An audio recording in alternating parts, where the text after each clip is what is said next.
From the land down under, with the rock at its centre, comes the little Aussie watchman.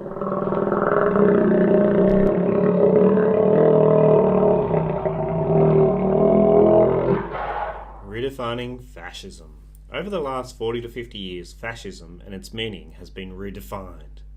The more radical left-wing activists are now quick to brand anyone to the right as being fascist. Is this historically correct?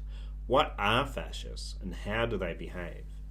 The standard dictionary definition gives us some clues beyond the labelling. It says that a fascist state exalts nation and often race above the individual and uses a centralized autocratic government headed by a dictatorial leader, severe economic and social regimentation and forcible suppression of opposition to achieve its aims. The usual accusation is that given that the right side of politics often glorifies a nation above global interests or even individual interests, it is therefore fascist and by extension racist and oppressive. It should be noted that many communist countries also elevate the nation state, such as China and North Korea.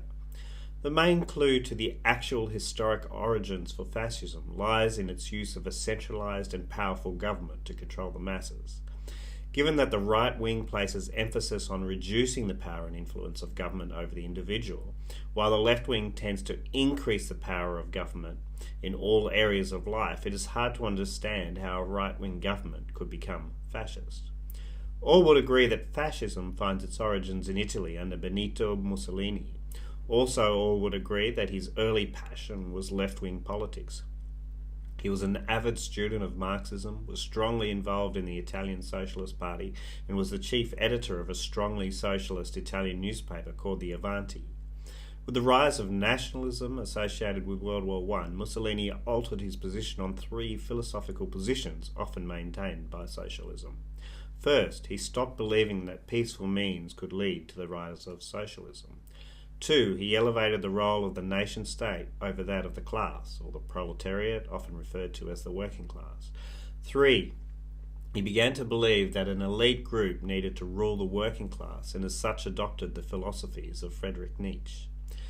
Following the war, he developed the National Fascist Party, in which he brutally ruled for much of his prime ministerial appointment from 1922 to 1943. As one can see, his authoritarian dictatorship was born out of his left-wing politics.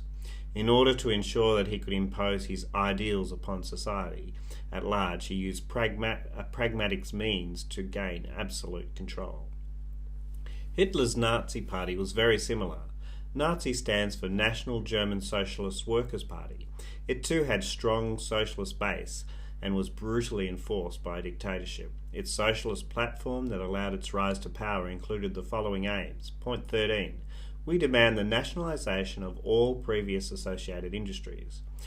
Point 14. We demand a division of profits of all heavy industries. 15. We demand an expansion of a large scale of old age welfare. And it goes on. We demand immediate communalisation of the great warehouses from big companies and they're being leased at low cost to small firms. We demand a land reform that allows for the free taking of the state of land for the purposes of public utility and prevention of all speculation in land. The state is to be responsible for a fundamental reconstruction of the whole national educational program. And for the execution of all this, we demand that there is a formation of a strong central power in the country, unlimited authority of the central parliament over the whole country and its organisations in general. There it is, spelled out for all to see. In order to enforce socialism, one needed unlimited central authority. Thus, to redefine fascism as right-wing is to not know history. Fascism is enforced socialism through power using nationalism or racism as ways to brainwash the masses. Thankfully, this truth has not been completely lost in the current age. I recently was pleasantly shocked at seeing this article in the mainstream Australian newspaper, The Socialist Roots of Nazism. It was true then, and it is true now.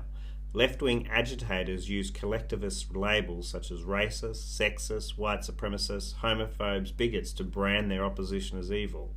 Just like Hitler and Mussolini, the modern-day fascists feel morally justified to commit violence against their evil opposition.